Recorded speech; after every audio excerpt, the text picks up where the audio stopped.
Florida, the Sunshine State, a neon-soaked paradise of swaying palms and sun-kissed beaches. It's the iconic backdrop to 1980s glamour and excess. A place synonymous with pastel suits, fast cars, and the buddy cop duo of Crockett and Tubbs, who cleaned up Miami's underworld with style. But there is one legendary fugitive that Crockett and Tubbs never managed to apprehend. A cunning criminal who's managed to remain one step ahead of law enforcement for decades. This 7-foot behemoth, cloaked in a stench of rotting garbage and shitty diaper so foul it could clear a stadium, continues to elude capture, despite relentless pursuit by vigilantes and law enforcement alike. This colossal crime lord remains a phantom in the night. But there's a new sheriff in town. The Super Mystery Bros. Will they succeed where traditional law enforcement failed? Tune in tonight as they pick up where Crockett and Tubbs left off. Can they finally bring this abomination to justice once and for all?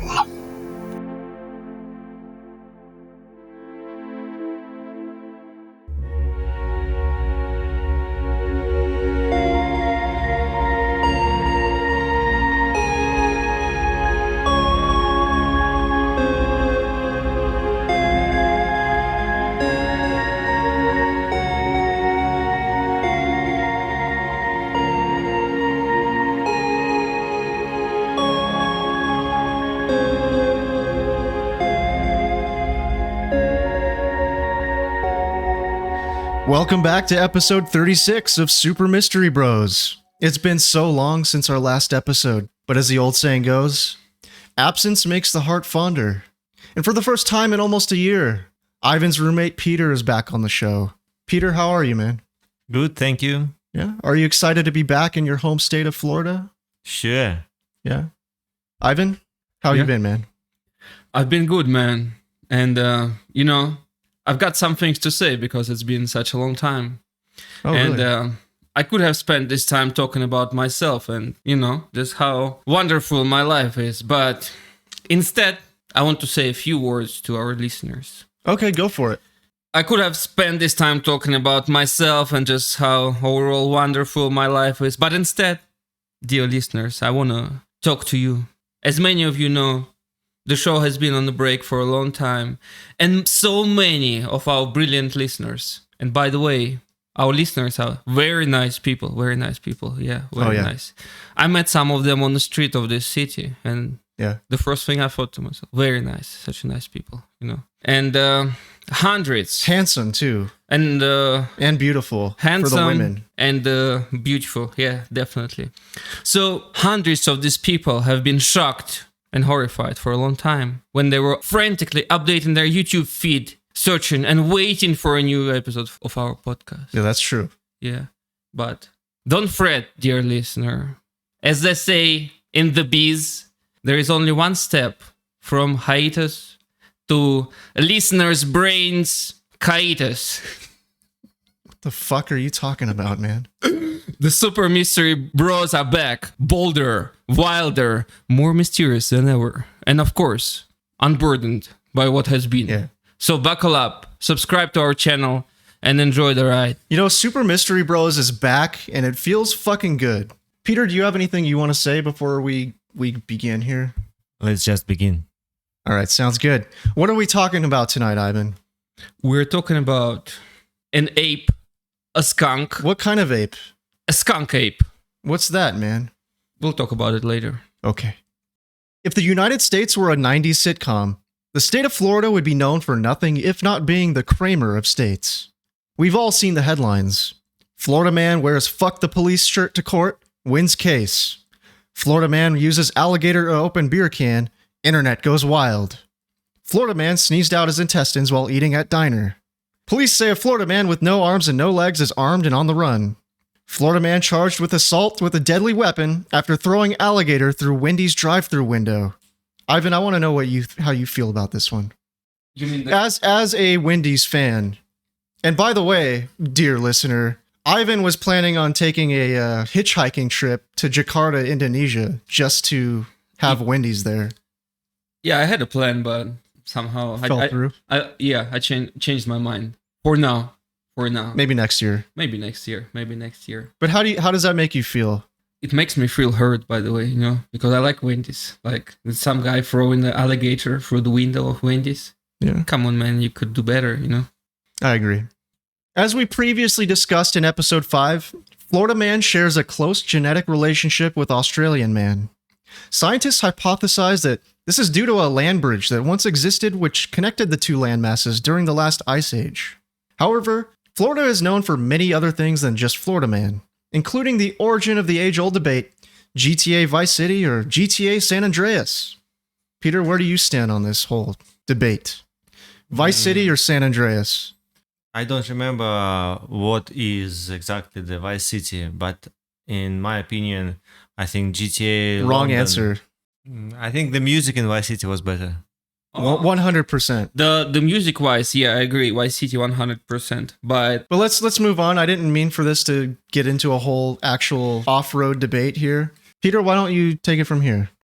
Furthermore, it's impossible to mention Florida without mentioning its theme parks, its beautiful beaches, its sunshine, and its rather unique wildlife, including the alligator, manatee, sea turtles, and what some would allege an upright bipedal enigma that has been baffling scientists for decades, the so-called skunk ape, an alleged Bigfoot-type creature which has been giving Florida man a run for his money for decades. According to Tampa Bay Times, witnesses of the creature report that it has a revolting smell described as a mixture of wet dog, skunk, and rotten eggs, which gives its rather unique name.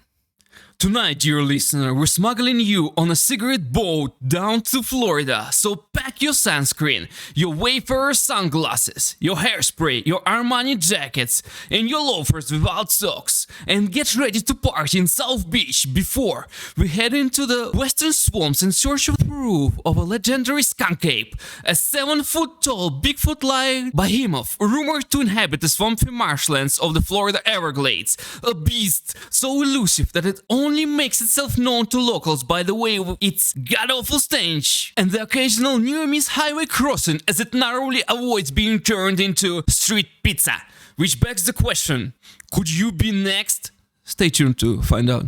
Holy shit, man, that's hardcore. Just, wow. If you're listening to this podcast, you're probably already familiar with the legend of Bigfoot and other upright, hairy, man-like ape things. So we'll spare you the details. In addition, don't forget we covered similar topics already on episodes number 16 and 24, when we covered the Russian Bigfoot and the Patterson-Gimlin film, respectively. So if you'd like more background on the topic, be sure to check those ones out if you haven't already. So we could say it's the last part of the trilogy, right? Yeah, the first trilogy. It's like a Return of a Jedi kind of. Yeah, this is kind of like Return of the Jedi. All right. When it comes to the Bigfoot stuff. Although commonly associated with the legend of Bigfoot, the skunk ape can be compared and contrasted from its cryptid cousin in the following ways. While Bigfoot is mostly a northwestern United States phenomenon, the skunk ape's habitat is primarily Florida, but it's rumored to stretch up into Georgia, Louisiana, and as far west as Texas. Second, it's usually reported as being slightly shorter than Bigfoot at 6 to 7 feet tall. Third, it's described as being much longer than Bigfoot and much more orangutan-like. Fourth, while most Bigfoot sightings are of a dark brownish color, the skunk ape is sometimes reported as more of a reddish-brown color. However, this is not always the case. Fifth, like Bigfoot, it is sometimes reported to have glowing red eyes. Sixth, many eyewitnesses described initially believing it to be a man in a fur coat. Seventh, the skunk ape is reported to have 4 toes instead of 5, as evident from footprint casts found. However, it is important to note that although the skunk ape is aptly named for its horrific stench, many people who report encounters with Bigfoot also report a horrible stench. Some other less common names for the skunk ape include the abominable Florida ape man, the stink ape, swamp ape, and the swamp cabbage man. So what fuck is it? Hopefully, through our powers combined, we'll be able to answer this question by the end of this episode. Thanks, Peter. Let's jump right into it. According to skeptic Joe Nickel, quote, as it happens, there's a known animal that actually has the foregoing characteristics. The black bear, or Ursus americanus. It is typically covered with shiny black fur and has a tan or grizzled snout. Black bears can also be other colors, including cinnamon and even white. A large one can stand 7 feet tall, weighing in the range of 203 to 587 pounds. When it stands, its quote-unquote arms dangle. It has a big head, large shining eyes, no neck, as is said of the skunk ape, and rounded shoulders. Bears can be malodorous, and some people claim they can smell them when they're nearby. Since bears often scavenge on dead animals and rummage at garbage bins and open dumps, they might be expected sometimes to be smelly. Bears stand on their hind legs for various reasons, such as when necessary to peer in a window or when trying to sense something, sniffing the air. They can walk in ungainly fashion this way. States one expert, quote, no doubt the ability of bears to stand on 2 feet has influenced some people's perception of them as being human-like, end quote. Indeed, the bear's hind footprint is remarkably human-like, especially when, in late summer, the claws are worn and may not show up at all in its tracks. At moderate speeds, the hind and forefeet may superimpose to give the appearance of a single track made by a bipedal creature, end quote. Bears behave like Bigfoot often does. They stand and watch people, visit their camps and homes, wade in streams seeking fish, climb trees for protection, and so on. They vocalize with growls, snorts, and loud huffing noises. Common defensive display is blowing with clacking teeth. Black bear habitat is similar to that of Bigfoot, since it consists of primarily forests and swamps. The big mammals once occupied all of Florida's mainland, as well as some coastal islands in the larger Keys, but settlement reduced their range to scattered core areas now designated as primary range and secondary range. So I guess primary is containing core bear population, and the secondary is where bear movement is also significant, although the range is less optimal. In addition to tracks, scat, and other signs, bears leave feeding signs that include broken vegetation, mangled berry patches, broken fruit tree branches, and uprooted plants, and remnants of carrion and large prey, end quote. However, despite the seemingly reasonable explanation put forth by Joe Nickel, many people dispute this conclusion, believing there to be more to the story than just a bunch of misidentified bear sightings. To the survivors of skunk ape sightings and their families, this creature is real, and to dismiss their stories as mere bear sightings is an insult to their intelligence. The following information comes from the article on Click Orlando. Florida Skunk Ape reported across the state. Here's where it has been cited. In the 90s and 2000s, a man named Dave Shelley took several hotly debated photographs and videos of this creature, and alleges that he first saw the creature when he was just 10 years old. Furthermore, he knows right where all the hot skunk ape activity is at. According to Shelley, quote, if you're going on I-4 and you hit, I believe, I-95, make a left and go north. Right there, at the end of I-4 corridor, where it hits I-95, is a real hotbed of activity. And it has been for the last few years, end quote. Dave runs the Skunk Ape Research Headquarters in Ossipee, Florida, which is skunk ape-themed campground and tourist trap, located at 40904 Tamiami Trail East, Ossipee, Florida. So, if you ever in the area, he kindly asks that you please stop in and buy some shit, such as $34 tank top, a $35 beach towel, or a skunk ape themed dead head for just $24.95. Dave will thank you for it. Look, to be fair to Dave, you'd have to be dumber than an ape to not see that $35 for a beach towel is a fucking sweet deal. Alright guys, so let's take a look at one of these photographs that Dave Shelley took back in the 90s. What do you think about... Let's use the method of free associations, okay? Mm-hmm. What do you think of this photograph? So let's describe the photograph first. So it's a picture, the backdrop is... It's like some plains or some marshland with some tall grass in it, with some palm trees in the background, It right? reminds me of the northern Thailand a little bit. Yeah, a little bit. Yeah, kind of. And then in the middle of the photograph, there is what appears to be a skunk ape trudging through. Like, it looks like he's kind of lifting his leg up high, so he's going to take kind of a step, like he's walking through this tall grass / marshy area. What do you think of this photograph? Does it impress you? Just use the method of free associations. Yeah, like you said, if we use the power of free associations, the first thing that I think about is Chewbacca, man. Yeah. It kind of does look like Chewbacca a little bit. A little bit. Yeah. Brownish and with a little bit of white. Does it impress you, on the though? chest. Does it impress you? Not really. Huh? Not impressive. Not impressed? Yeah. I mean, if I actually saw it with my own eyes, maybe I would be inclined to shit my pants, man. But Yeah. What about you, Peter? What do you think of this picture? I think it's a very strange picture. Why? Because this creature actually looks like a man with a lot of hair on his body. Yeah. To me, I'm not impressed by this picture either. I think this is clearly a guy in a suit. I'm or maybe without suit, just hairy. You know what this reminds me of is, remember when we did the Patterson-Gimlin film, and remember they did the BBC recreation photo? Yeah. That's what it reminds me of. Like, a guy in a very shitty costume.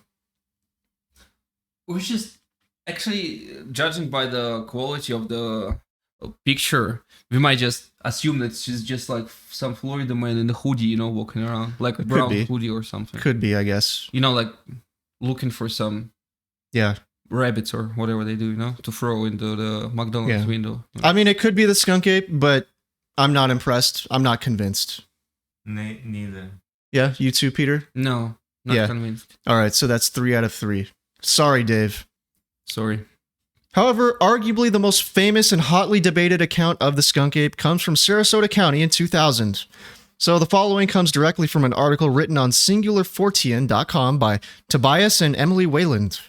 In mid-February of 2001, a number of newspapers in Florida began publishing stories of an unnamed woman who had seen an unusual ape-like entity stealing apples off of her back porch near the Myakka River in Sarasota County.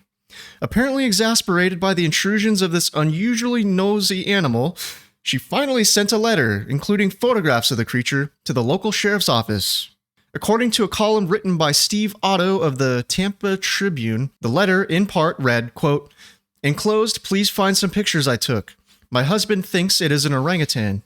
Is someone missing an orangutan? It is in a crouching position in the middle of standing up from where it was sitting. It froze as soon as the flash went off. I heard the orangutan walking off into the brushes. I judge it as being about 6.5 to 7 feet tall. As soon as I realized how close it was, I got back to the house. It had an awful smell that lasted well after it had left my yard. The orangutan was making deep whoomp noises. For 2 nights prior, it had been taking apples that my daughter brought down from up north off our back porch. It only came back one more night after that and took some apples that my husband left out in order to get a better look at it. We got a dog back there now, and as far as I can tell, it hasn't been back. I don't want any fuss or people with guns traipsing around behind our house. At the very least, this animal belongs in a place like Busch Gardens. Why haven't people been told that an animal this size is loose? Please look after this situation. I don't want my backyard to turn into someone else's circus." End quote. So, Ivan, why don't you continue on with the article? Cryptozoologist Lauren Coleman had the photographs analyzed, and the creature captured on the film had some structural similarities to an orangutan, although Coleman doesn't necessarily believe that it is one. Quote, "Concurrent with my thinking, Tony Shoiham, a biologist with the Canadian Wildlife Service, pointed out some features on a good photograph of orangutan by Dennis McQuillan," wrote Coleman in his blog. "This is not to say that Myakka photographs are of an orangutan, but it certainly assists in identifying features that are found on a known anthropoid that appear to exist on this one too." End quote. Not every cryptozoologist agreed on the veracity of the pictured skunk ape, and researcher Bobby Short used her website, Bigfoot Encounters, as a platform to express her disbelief. Quote, more than 3 veteran Sasquatch investigators in Florida have investigated and determined that the Mayaka photograph was a masked individual in baggy leg costume and deemed a hoax. The imagination of creative cryptozoology writers ran away with themselves on this one. It's wishful thinking. Wholly a misidentification. A hoax. Call it what you like. There is no mysterious Mayaka creature in Florida. There are no fossil records of apes in Florida. Apes are quadrupeds, while the Bigfoot, aka Sasquatch or skunk ape, is a biped, classifying it a homin, not a pongid. Even if there were feral or escaped apes from primate facilities or circuses managing to live off the fruitless Everglades, they are not related to Florida's hominoid upright walking hairy creature, end quote, wrote Short. Quote again. In addition, a May 2006 letter from Mitsuko Koden, primate specialist in Japan, revealed the Mayaka ape is a costume familiar to them in assorted colors, with plastic teeth molded in a fashion of great apes. She went on to say the subject in the Mayaka photograph expressed no body, arm, or leg definition that would lend itself to the great apes. So he said that it was actually someone in a costume? This one primate specialist in Japan said that, yes. But the jury is kind of still out on this one. A lot of people still claim that it's real, blah, blah, blah. But then other people say, no, it's not real. So let's use the method of free associations to describe these two photographs that were sent in anonymously. So I got to say that these are a little more convincing than the one that Dave Shealy took, right? Kind of would you agree? More close-up shots, right? Yeah, more close-up. And it looks scarier, too, because it's taken at night. It's like flash photography at night. And its eyes are glowing red in the camera flash. And it's hiding behind some palm fronds. Or is that saw palmetto or something? But anyway, that shit that's all over Florida. And it looks scary as fuck. It really does. But I don't know if that's a guy in a costume or not. I can't tell. It's impossible to really say. If it was a guy in a costume, what would have been his motivation, to do this kind of stuff? Why does anyone hoax anything? We know that people do hoax stuff. Yeah. What's their motivation? I would assume it would be the same motivation. Just to say, haha. And scare someone, Scare people, or just, sit back and laugh at the reactions to it. Yeah, that would be my guess. Or, some anonymous fame, if you can call it that. But anonymous fame, yeah, could be something like that. I like the point that the Japanese expert made, that it's hard to see the features, right? It is, yeah. It's kind of like what we talked about in the Patterson-Gimlin film one, where a lot of these hoaxed videos and pictures, what they do is they hide the definition of the body underneath a lot of shaggy hair, right? Because it's like, oh, well, if you make the hair too short, you're just gonna see the perfect outline of a human being, right? Yeah. So, oh fuck, just hide it under a bunch of hair. Make it hard to identify. Exactly. So that's kind of what it looks like to me here. But am I 100% sure on that? No, I'm not. All right. Peter, do you have anything you'd like to say about this one? Any thoughts? I just think why people didn't see more of these creatures. Why we just have a few photographs? Like how many people live? It's a good point. It's a good point, but maybe this is something we can address later. All right, so let's get into some eyewitness accounts from the Bigfoot Field Researchers Organization. Are you excited? So just for some context, the way that BFRO reports are filed, the witness basically, it seems like they submit a report online, like on a form, and then an investigator with the BFRO either calls them on the phone or meets them in person to discuss the incident. So there's two sides to every report. It's like one is the initial description from the eyewitness themselves in their own words, And then there's a report made by an investigator after they interview the witness. So according to the BFRO, Miami-Dade County only has a few reports of the skunk ape, but the county directly to the west, which is Collier County, has the most reports out of any county in Florida. So let's start there. Peter, do you want to start with report number 37203?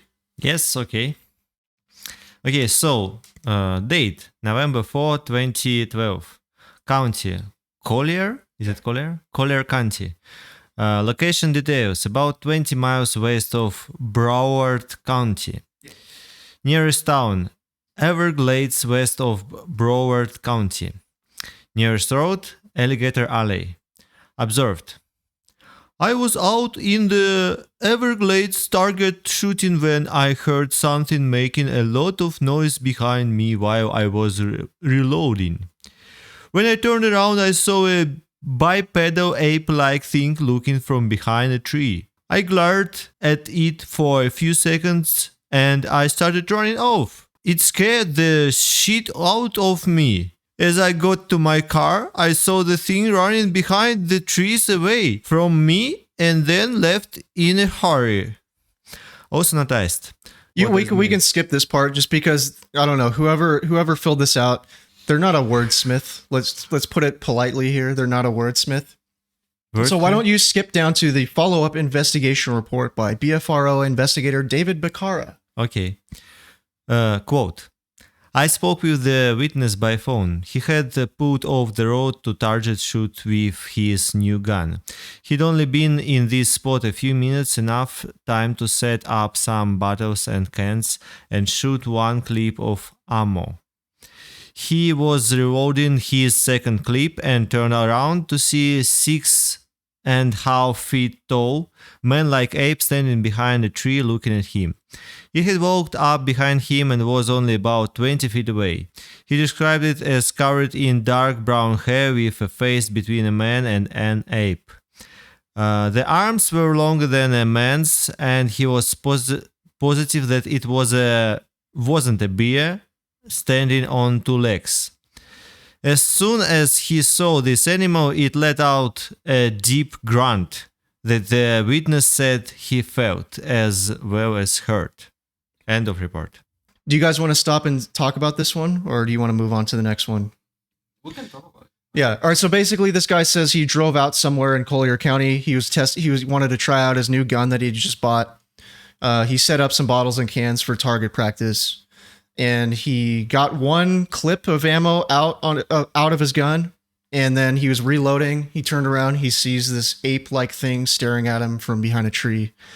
He hauled ass out of there and got away. That's basically the entire report. Mm-hmm. Plausible? What do you think about that? Not too plausible, I think. Why not? Because if he already shoot, how to say this? The gun? Yeah, if he already shoot the gun, why this ape is still here? That's a really good point. And then he was frightened. The ape was the creature was frightened just because the man. No, he was frightened. The guy was frightened. Yeah, and after the creature see the man running out, it was frightened and also ran out. I don't know. You know, it's a little vague. The way they reported it was a little vague. It made it sound. It was vague in the sense that we didn't know which party was the scared one and which one ran away. Because, what did it say here? It said, and I started running off. So I glared at it for a few seconds and I started running off. It scared the shit out of me. All right, so he's the guy with the gun. He's firing off this loud ass firearm, but this thing's just like peeking at him from behind a tree 20 feet away as he's unloading this gun. Yeah. Maybe the creature was waiting for him to reload, you know? Just waiting for him to reload and get after him. Tactical ape, man. Could be. Anyway, just by the way, we have a few of these reports lined up, and I ordered them in basically starting at the least compelling first. And then we're going to work up to the one that I think is the most compelling out of all the ones that I ran across. So anyway, let's move on to let's move on to the second one. Mm-hmm. So this one is also in Collier County, and it took place on September 1st, 2008.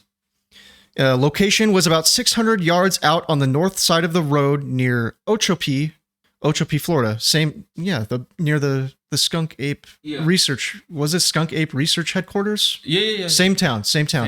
Yeah, Miami Trail, Highway 41. Yeah, nearest road. You know that there is a similar place in New Hampshire, I think. OCP.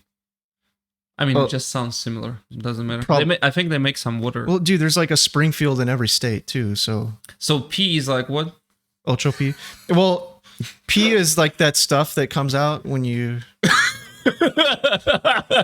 No, but in all seriousness, it's an Indian word.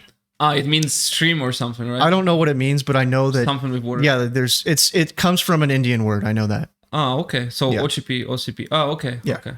Anyway, so here's what the witness observed. Quote, on the early morning of Labor Day, a few of my friends and I decided that we would drive across the state of Florida from Miami to Naples in hopes of surfing some of the swell that Hurricane Gustav was sending to Florida's Gulf Coast.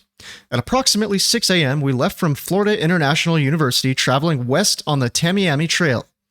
The weather that day was relatively clear, but as I mentioned, we had a hurricane passing close to South Florida a few days earlier, so everything was still quite humid, and the winds were beginning to calm down at about 15 knots to the west.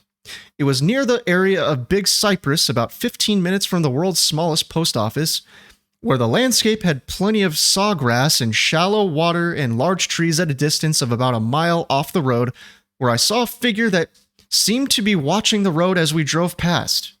This creature was definitely not a person. I know that it was not a person because we had only seen about 5 cars in the entire length of the trip thus far.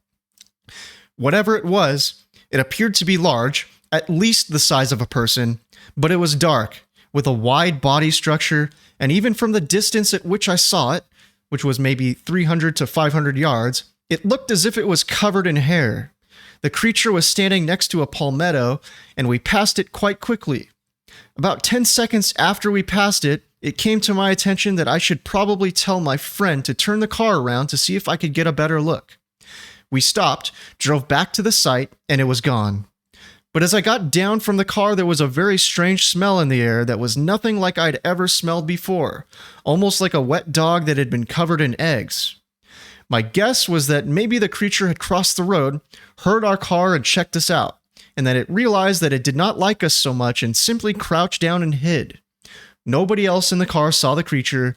I was sitting in the back seat on the passenger side. The front seat passenger was asleep and the driver was simply concentrating on the road. I only saw this thing for a few seconds, but it left quite an impression on me. Before this, I thought that stories about Bigfoot were interesting, but I would dismiss them, saying that I would believe it when I would see it. But after seeing how remote this area was and how large the Everglades really are, I am now certain that there is a possibility that there is something out there. Thank you for responding to my report, and feel free to give me a call at your convenience. If I do not pick up the phone, it is probably because I'm in class, so leave me a message and I will contact you as soon as I can. Thanks, David, and let me know if there's anything else I can do. All the best. Florida Skunk Ape Witness, Miami. Also noticed, if I had to guess, I would say the creature might have crossed the road shortly before I passed, as there was a notable smell similar to rotten eggs. The time and conditions were cloudy but clear. All right, let's skip down to the follow-up investigation report. This was by investigator David Wright. Quote, this witness was interviewed by phone on September 19th, 2008 for approximately 45 minutes. He acknowledged that he was not necessarily an all-out believer in the existence of Sasquatch at the time of his experience, but had seen numerous television specials on the subject and was well aware of many of the details of the phenomenon. In addition to his report, he also acknowledged the following information. They were driving with the windows open. It was the instant smell he described as a rotten egg/wet dog smell that alerted him to look up and out the window. Upon looking out of the open backseat passenger side window, he immediately noticed the silhouette of the figure standing next to a small sable palm, looking at the road at about 300 to 500 yards, standing in the tall grass. He later surmised that the creature crossed the road, which is why its strong smell lingered. He stated that the sighting lasted about 5 to 7 seconds before roadside trees blocked his view. The witness stated that the figure was 5 feet to 7 feet in height and appeared dark brown to black in color. The figure was standing, facing the road with arms at its side, and appeared really wide, with a shoulder width of 3.5 to 4 feet. It appeared to have proportional head with no visible neck. Its arms hung below the grass line and appeared disproportionately long. No other people in the car noticed the figure. The witness alerted the driver to turn around, and upon their return, the figure was not visible. The witness was adamant about what he saw and steadfast in his assertion that it was not human. It is the impression of this investigator that this witness likely saw and identified a Sasquatch creature. Additionally, this sighting occurred in the same general area of previous sightings of Sasquatch creatures, footprints of an apparent creature, and was a general site of the BFRO Florida expedition of February 2008, where calls, knocks, and a probable sighting occurred through a thermal imager. End of report. Wow. Okay, guys, is there anything in here that maybe you want to talk about when it comes to this? Any criticisms or anything that maybe impressed you about his report? I mean, definitely way more details in comparison to the previous one. But some things are important to say here is that the only person who saw the creature was the driver, right? No, he was a passenger. But The driver. They said the driver was concentrating on the road, so he didn't see it. Was the creature on his right?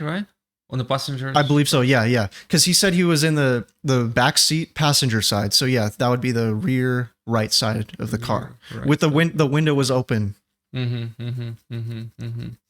So I don't know. It's the first thing is important. Like I said, he was the only one who seen the creature. Yeah. And the other thing, it's a bit of a stretch, but it has two purposes.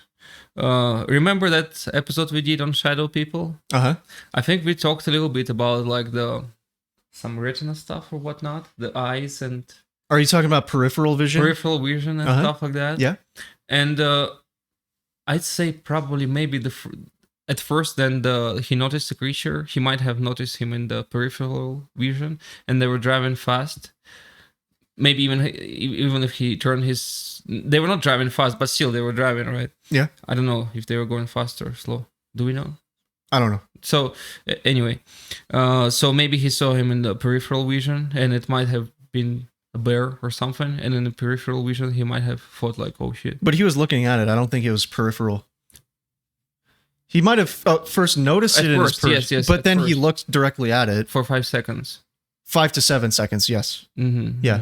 And okay, maybe the second purpose wasn't so good, but I reminded you guys of the Shadow People episode. Yeah. Our most popular episode. Yep. Anyway, what about you, Peter? Do you have anything to say about it? Actually, my first thought was maybe it's not a living being at all. Maybe it's just some scarecrow. I don't know, just some tree or something. I don't know. Because also he said it was a hurricane there. Yeah. And I think it wasn't only humid. Maybe it was a lot of some trash and everywhere. It could be. It could be. I would have to know where this was to really get an idea of the area. You know what could be there. And considering the hurricane and everything, then they were back. The creature wasn't there, so there was still some wind going on. If it was just a freaking. Yeah, and also it didn't move. Yeah, it didn't move. I mean, it's a good point. It's a good point. It could be. It could be. But no, it did move because he said they turned the car around to go back and look, and it wasn't there anymore. Yeah, but considering the weather conditions, if it was like the hurricane was there a few days prior. No, I mean when he looked at it didn't move. I mean this. Right. But when they turned the car around to go see what the fuck it was, and then it was gone when they came back to the area. So maybe when he changed the angle of his vision, it's changed. Like I mean, could be, could be, but it seems like I think that whatever he saw was probably either somebody or something. What was that thing he was leaning against again? The freaking creature. It was. I don't think it was leaning against anything, was it? Or did I just miss something about that? Give me a second. No, I mean, I think it was just standing in a field somewhere, wasn't it? No, it wasn't. Oh, standing next to a palmetto. That's just one of those little, like those, the palm, they're like the palm frond things. They're not the big tall trees. They're almost like, they're like the tiny. Oh, small palm tree. Yeah, kind of like that. Yeah. Ah, palmetto. Palmetto. So if it's your hypothesis that it could have been some. No, like trash or something. Okay. Well, anyway, I don't think this one is very compelling either, but it's still interesting. Like what this guy could have seen. It is. Okay. Definitely. All right. So let's move to the northwest of the state and talk about a sighting in Levy County, which is just southwest of Gainesville. So this one's report 28418. Ivan, why don't you take it away here? Date, August 1991. Location details. About 7 miles out of Williston. State Road. Dude, 121. Can you read it like you're not a funeral director? But we don't know. Date, August 1991. Location details. About 7 miles out of Williston. State Road 121. 121? 121. 121. Nearest town, Williston, Florida. Observed. Quote, it was around August. See, as there was a storm coming in. This was around 1991. Me and one of my sis. Man. Just read it as is. Okay. All right, folks, just to give you a little heads up, whoever wrote this kind of didn't do a good job of writing. They're not a wordsmith like that first guy either. So forgive Ivan. He's just going to read it as it was written. It was around August. See, as there was a storm coming. And this was around 1991. Me and one of my sis was going to get the other one. We were traveling State Road 121 down from Golf Club when we came over the hill. There were 4 ranging from 9 foot to 7 foot, and the smallest was around 5 foot, walking across the road. I believe they were moving because of the storm. They were headed east, at which time was a wooded area. Yeah, all right. There was also another time when they were seen, and it was in the city of Williston. I was working for the city and went for a call, and it was in a dumpster at the top of the hill. This one was a young one. He was about 5 foot tall. Then the truck lights hit him. It ran. Other witnesses. 2 people. The second, me and my sis, going to pick up the other sis. Then first time I was alone. Whoa, yeah. Okay. All right. Well, hopefully the investigator, the follow-up investigator, will be able to shed some light on what the fuck this person's talking about. Well, what is the second me? I don't know, man. Just let's skip down to the follow-up investigation. Follow-up investigation report by BFRO investigator Kathy Betts. Quote, right? I spoke with LP over the phone and found her to be forthright and sincere in relating her encounters. In the summer of 1991, LP was working for the city as an animal control officer, and it was considered by all to be a pillar of the community. When did you write this stuff? Did you write this stuff, man? Of course not. Okay. Upon getting complaints of a dumpster being tampered with, finding garbage strewn on the ground, LP went out at 3 a.m. one night to see if she could catch the culprits in action. Thinking that she would find either humans or raccoons pilfering through the dumpster, she rode up to it with her headlights turned off and her window down. According to LP, as she got within 5 feet of the dumpster, she saw the silhouette of a human-shaped figure. As soon as she turned the headlights on, she saw what she described as a Bigfoot standing in front of the dumpster. Quote, the thing was about 6 foot tall, and it was covered in dark brownish black hair. It was hung real low. Man, come on. Its arms hung real low, not that it was hung real low.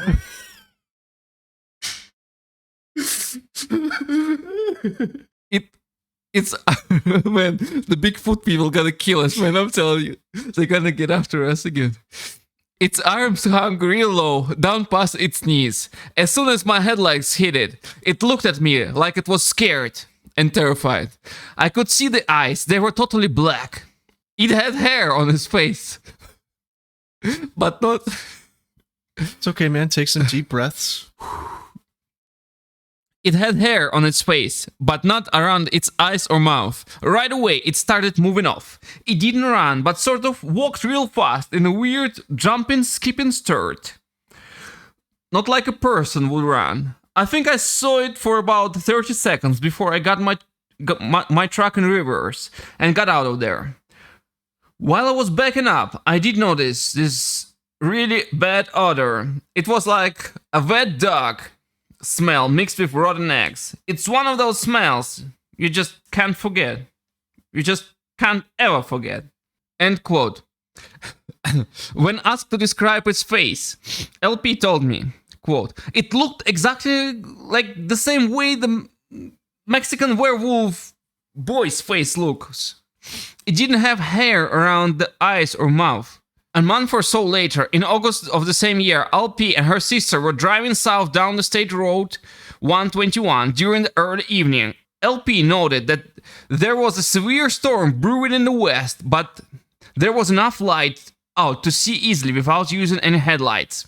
Just after passing a golf course and driving through a heavily wooded section, they both saw what LP described as 4 Bigfoots crossing the road, about 30 yards in front of them. 30 yards is like close, right? I think a yard is a little bit longer than a meter. So it's like 40, 50 meters, something like that. Not too close. Not too close. I would have to look it up, but I think they're kind of almost the same. Mm-hmm. According to LP, they were heading east, and she and her sister saw them walking single file from a very dense part of the woods towards the other end of the road, which was also very dense. Quote, the first one was the biggest. I'm sure it was a male. Assumptions. It was about 8 foot tall and completely covered with dark brown hair. I think the next one was a female because it was a little smaller, about 7 foot tall. Then there was a younger one, about 6 foot tall, and then even a smaller one, about 4 to 5 foot tall. They were all covered with the same colored, dark brown, colored hair. This might sound strange, but they were all holding hands, and they didn't seem to be in that much of a hurry. They all had really long legs, and they all had really long strides. So I know they could have moved faster if they wanted to. I think they were going slower so the smaller one at the back could keep up. End quote. After the sighting, LP and her sister did not want to stop. LP stated that during the encounter she did not experience any unusual noises or odors. LP did state that she believes that the Bigfoot she saw were trying to run away from the impending storm. Quote, the way they held hands, it was like the male was leading them to safety. I really don't know. All I know for sure was that it wasn't bears and it wasn't people, it was Bigfoots. I saw that one at the dumpster and I know what they look like. These were Bigfoots. End quote. When asked if 6 foot tall Bigfoot she saw crossing the road could have been the same 6 foot tall Bigfoot she saw at the dumpster, LP said that she wasn't sure. But she was adamant that the 4 Bigfoots she saw crossing the road must have been a family unit. Quote, why else would they have been holding hands and traveling together like that? That big male leading them away from that storm. End quote. The area in a question of both sightings happened in and around Williston, Florida, still fairly rural, but more populated since 1991. Most of this area is comprised of farmlands and woodlands that are interspersed by small urban communities. I did ask LP if her sister would be willing to speak to me. She laughed and said that her sister would probably kill her if she knew that she had submitted this report. Her sister has bad memories of this event and doesn't like to talk about it. But she did say that she would ask her. We'll wait and see. This report is very close geographically to another report that occurred in 1991. Report number 1407. Which we're not going to read. End of report. So, all right, that was a long ass one. So, what do you guys think? What do you guys think? To me, there's only like maybe 3 options here. One is she's telling the truth. 2, she's fucking psycho, like crazy. And then 3, she's lying. Because I don't think this could be a misidentification because she was too close and she has way too many details. Yeah, but I just have a thought. Maybe it's not like the one you want to hear actually. Yeah. But why are you assuming that you know what I want to hear? Because I think it's not about your question. Oh. But I was inspired by this report. And she said that it's surely male. Uh-huh. So how can she be so sure? We know. Yeah. I don't know. I never thought about this. I just want to remind you.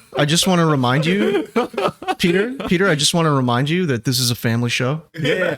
Okay. So I didn't say anymore. Yeah. So yeah. Yeah, like. But this, I think it's a detail. I never. How to say? I never.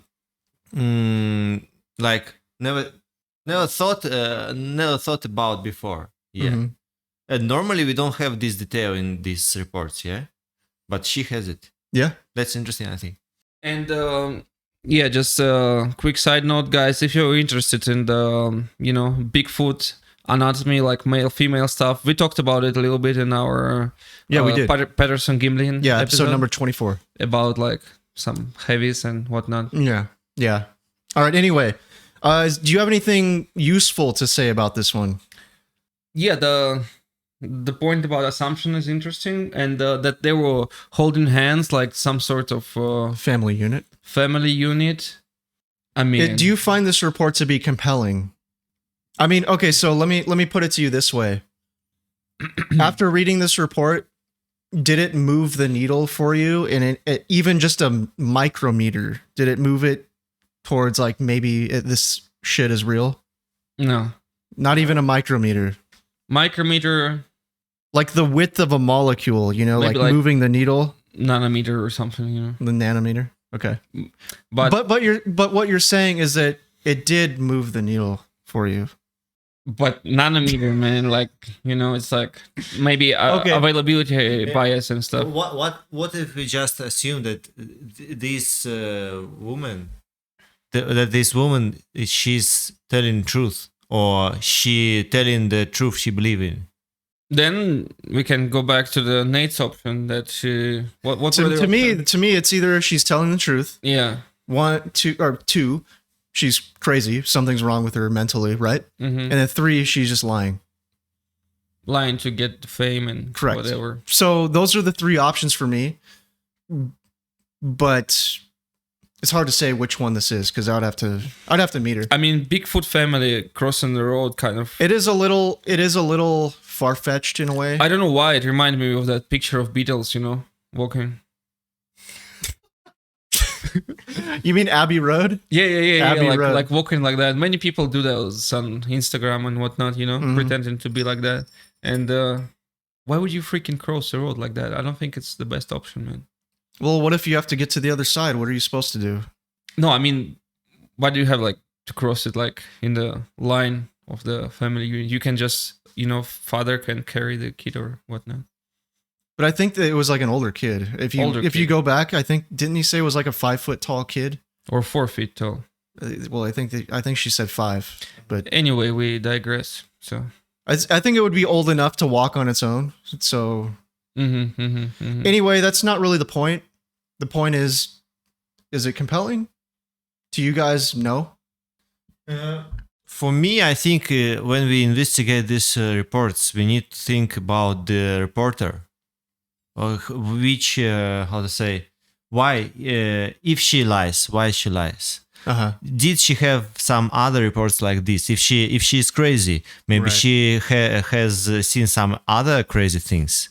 But if we just have this one, Like, That's true, but why are you automatically assuming that maybe that's the case? I mean, why do you assume that's probably the case? which I mean, why are you assuming that she probably has some other no, reports, or she's also seen some other crazy shit? no, I mean, if she's like, let's talk about three options you said, yeah? Yeah. If she's lying, why she's lying? Right. Because normally people don't lie, yeah? Yeah. We think it's like not a normal. Well, okay, yeah. but yeah, there's like some way people of are compulsive living. liars. We know Yeah, this. maybe. So we need to know if she's compulsive liars or if she's crazy. Yeah. Maybe she's to see other crazy stuff and maybe do some other crazy reports, yeah.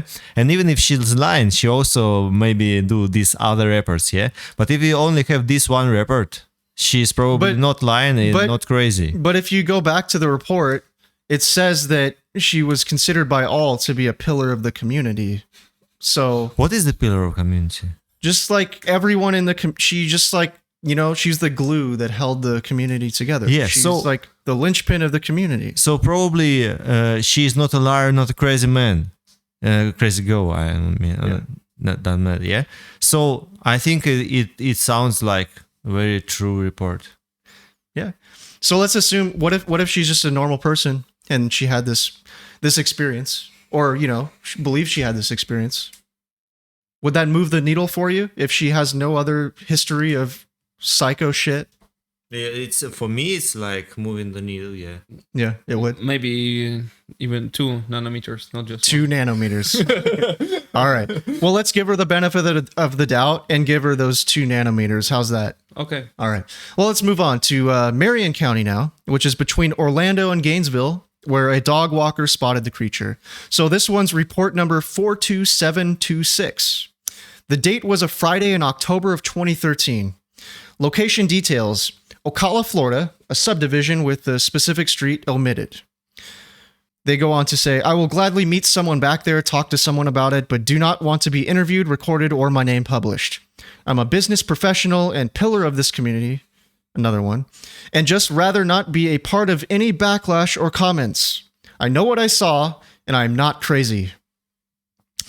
All right, anyway. Observed. Quote, I was walking my dog on October 18th at around 9 to 9:10 p.m., I guess. We had just got back from dinner. We live in a subdivision that backs to the Ocala National Forest. As I was walking toward the end of the subdivision, where there is nothing but open land and empty lots with some sporadic trees.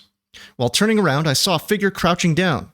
It immediately caught me off guard and, quite frankly, scared the shit out of me. The minute I spotted the figure, I pulled back on my dog and grabbed my gun. I have a permit to carry, and we have had a lot of neighbors reporting bears and wildlife in this area.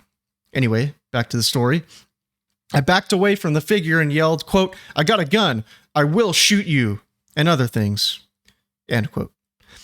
I had the leash in my left hand along with my flashlight.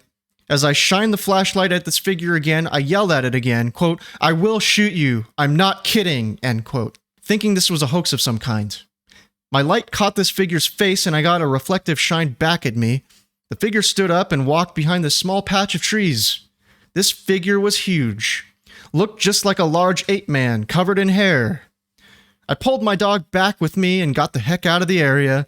I didn't see where it went to after this. I have never been back to the area or walked it. I walk elsewhere now.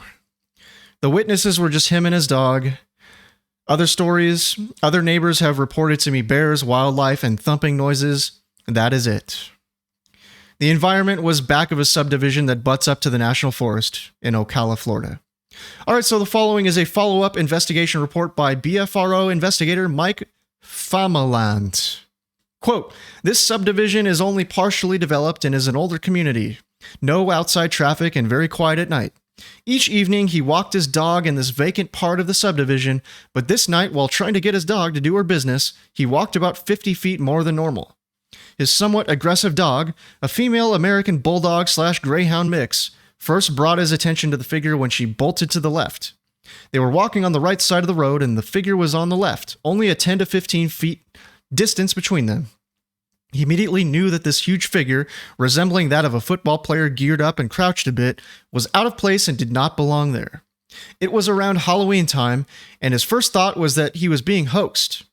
As he described, he called out, stating he had a firearm and would not hesitate to shoot it. This figure did not have a normal reaction to this threat. This is when he really became scared. Aiming the flashlight at the figure, yellow or green eyes shone back. Being very dark out, especially in this part of the subdivision with no lights, he could not see the object clearly, but stated he knew it was covered in hair. He did not know the color and did not care to guess. The witness the witness calls out some more as he is pulling his dog and backing up. As the witness backs away with the dog growling, the figure slowly stood, turned, and walked behind the trees. He describes the figure as an quote-unquote ape man and boxy, and says if one were to draw it, it would look like a large rectangle from the shoulders down. When first observed, he would estimate the height at 5 foot 8 inches, and when it stood up, 8 feet tall. He believes there was no chance it could have been a hoax, as the figure should have heard his warnings and did not react like a human would. Due to the size and bipedal walking, he also believes it was not a misidentification. Well aware of the local wildlife, he is adamant that this was not a bear on 2 legs. Being a hunter all of his life, in addition to working paper routes in the dark when he was young, he does not get scared easily. The subdivision, located only a quarter mile from the Ocala National Forest, has fruit trees and wildlife including armadillos, raccoons, and deer. Not to mention the garbage cans that are collected twice a week. There is a rich history of Sasquatch-related sightings and reports in this area. End of report.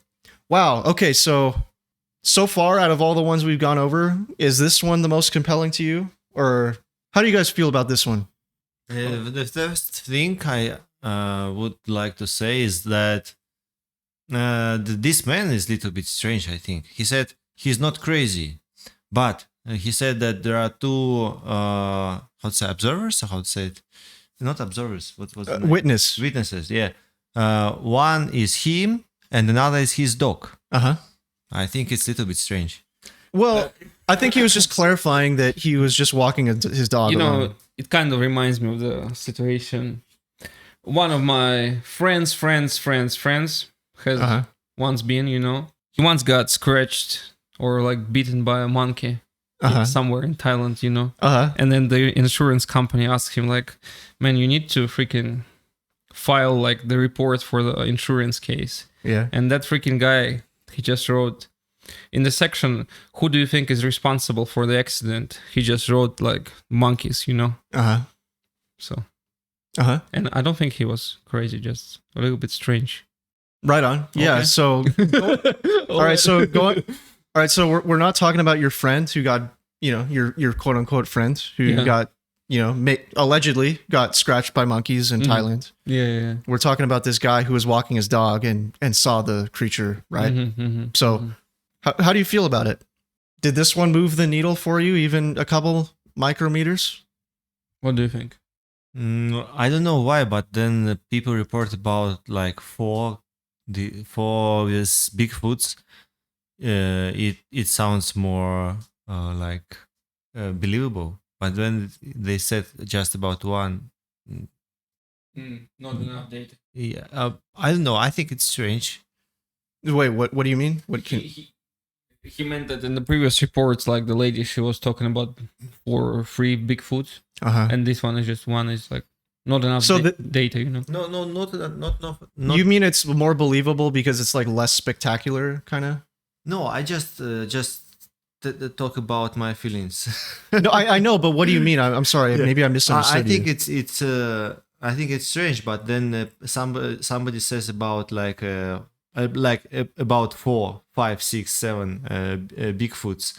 It sounds more believable than somebody says just about 1. Really? Maybe. What if I told you I saw an army of Bigfoots just like running across the fields? Would that be more believable than 1? Now I think it's just like maybe like an ocean of Bigfoots. Yeah, if I said I saw an ocean of Bigfoots, ocean is too much, man. Too much. Yeah, but maybe I'm just ocean is saying, too much. Yeah, but if somebody just seen 1, maybe this one is something like similar to Bigfoot, but not Bigfoot. But if you see like 3 Bigfoots, it's kind of, or you see them twice, right? Yeah, something like this.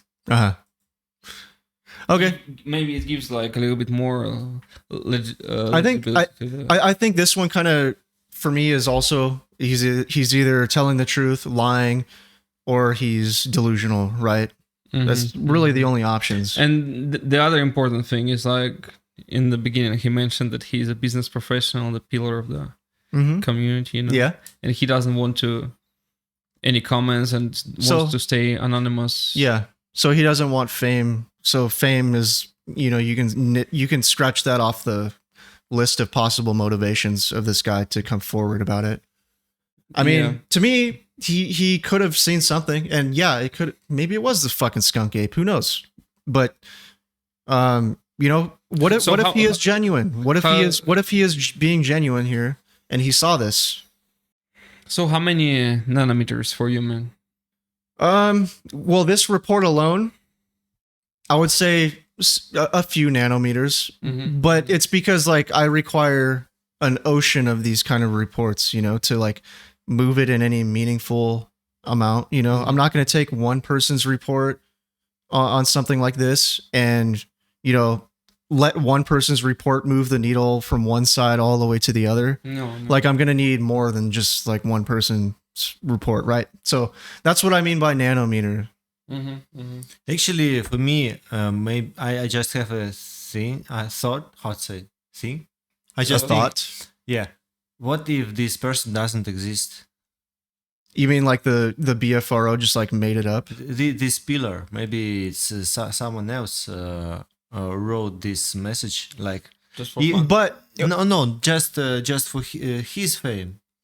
Like you said, like there is no if he want to be anonymous, he don't want the fame. But maybe someone else who made report before or after. But but the flaw in that is that in order for these reports to go on that website, somebody has to actually reach out and contact that person and interview them either over the phone or in person. So this person, we know this person exists, at least according to the BFRO. So it's not just somebody anonymously writing this on the internet and then, you know, it gets put up on the website. They actually have to investigate the report and then confirm if it's like compelling or if it's just some anonymous person on the internet writing some shit. So we know that much, at least, that this was a real person that reported this. Make sense? Yeah, that's interesting. Yeah. Continue. Yeah, let's move on. Why don't you go on to this next one down in Manatee County? So this one's number 57884. Sorry, number 57884 out of Manatee County. So Manatee County, this is east of Sarasota. So all right. Year 2017, season, summer, month, July, date, 10, state, Florida, county, Manatee County. Local location details. Wooded to the right side of the road where it exited the highway. Nearest town, parish. Nearest road, Highway 62, observed. Monday, July 10th, 2017, 5:15 a.m. While driving home from all-night fishing trip at Tampa Bay, we were about 2 miles outside of Parrish, Florida. There was a car ahead of us, and we were about 10 car lengths behind. This creature waited for the car ahead of us to pass and ran across between our two cars. It was running upright on two legs. It was huge and fast. It didn't have the shoulder motion that a human has when they run. Monty Sheriff contacted. Also noticed, the shoulders didn't swing or move when it ran. Very short or no neck. Only seen the feet hit twice and it was in the grass and gone. Other witness, sis. 2 saw it, 3 smelled it, but 4 in the vehicle. Granddaughter was asleep. Other stories. Talked to the Manatee Sheriff and they said, there are reports from time to time. We live in a neighboring county. We are not familiar with that area. Time and conditions. 5:15 a.m. Environment, woods. Follow-up investigation report by BFRO investigator R. Monteith. On the morning of July 10th, before sunrise, the family, mom, dad, adult son, and granddaughter, were driving eastbound on Highway 62 after a night of fishing on Tampa Bay. They were outside parish when a large bipedal figure crossed the road about 10 cars lengths ahead of them, left to right. They were about to see the figure in the tail lights of the car in front of them and their own headlights. Then they were shocked and horrified by what they smelled. The car immediately was filled with a horrible smell. The mom and dad in front seats saw the figure. The passengers in the back did not. However, they did smell the odor. The car was traveling at about 70 miles per hour, and both witnesses claim it showed intelligence as it waited for the first car to pass and quickly crossed the road in 2 big steps. There were no street lights. The Bigfoot was in dark color, running stiffly without any arm swing in the car's high beam lights. The dad said it had very long legs. Both witnesses spoke over each other, describing odor as strange mix of polecat, musky, swamp water, and sulfur.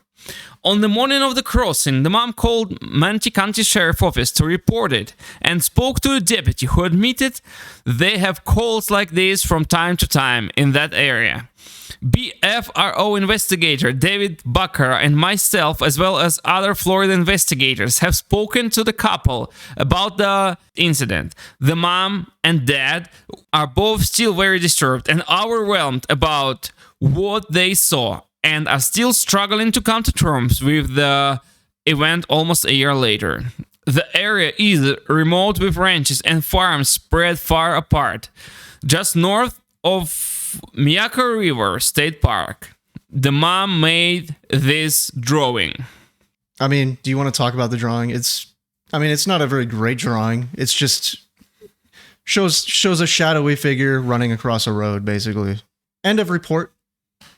All right, so I think we have a little bit of time, so I can read the last one, which I think is the most compelling one out of all the ones that I came across.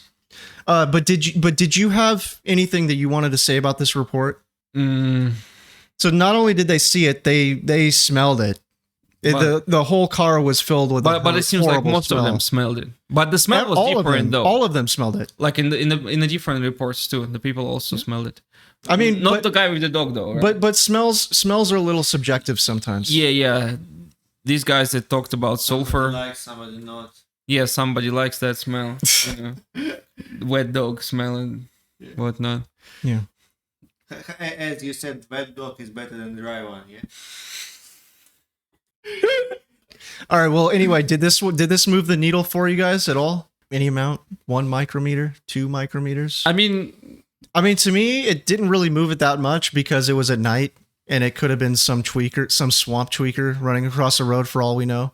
Swamp tweaker. Some swamp tweaker, you know. Yeah, actually, that was something I thought about in the.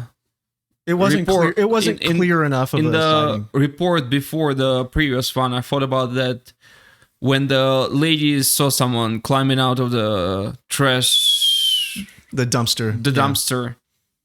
I also thought about some, tweakers, like some tweaker looking for some shit. It's like one man's trash isn't a. It's like what Ricky from Trailer Park Boys says. One man's garbage is another person's good ungarbage. Something like that. Yeah. All right. Yeah. All right. So the last one we're going to read, I'll read it, guys. So just kick back and listen. All right. Let's do one more. So this one's in Lake County, and this took place on January 15th of 2012. So location details are from Lake Mac, go west on CR 42 to Deer Haven Road, go right on Deer Haven Road till it turns into FSR 420, about 4 miles from when you first turn onto Deer Haven, and you will be near the spot in the road. The nearest town was Lake Mac, Florida. The nearest road was Highway 42. Observed, quote, I want to start out by saying that I've never discussed this with anyone except for one other person. I've not discussed it with my wife, my best friend, or any other person close to me in my life. I was fortunate enough to have a coworker who had, many years ago, shared a similar personal experience that he had in Utah. He's the only person with whom I've shared my experience. I also want to say that what I'm about to describe to you has tormented me for the last several months. I cannot emphasize enough how this encounter has affected me emotionally. Thanks to the encouragement of a fantastic confidant, I'm now coming forward to report the incident as a step forward, putting it behind me, and getting on with my life. I did not ask for this, and had the event been within my control, I would have absolutely chosen not to have this experience. My life was perfectly fine with my previous views of reality, as incomplete and skewed as it may have been.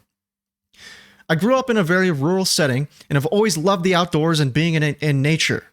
I love to spend time in the beautiful wetlands and forests of Florida's vast uninhabited wilderness areas.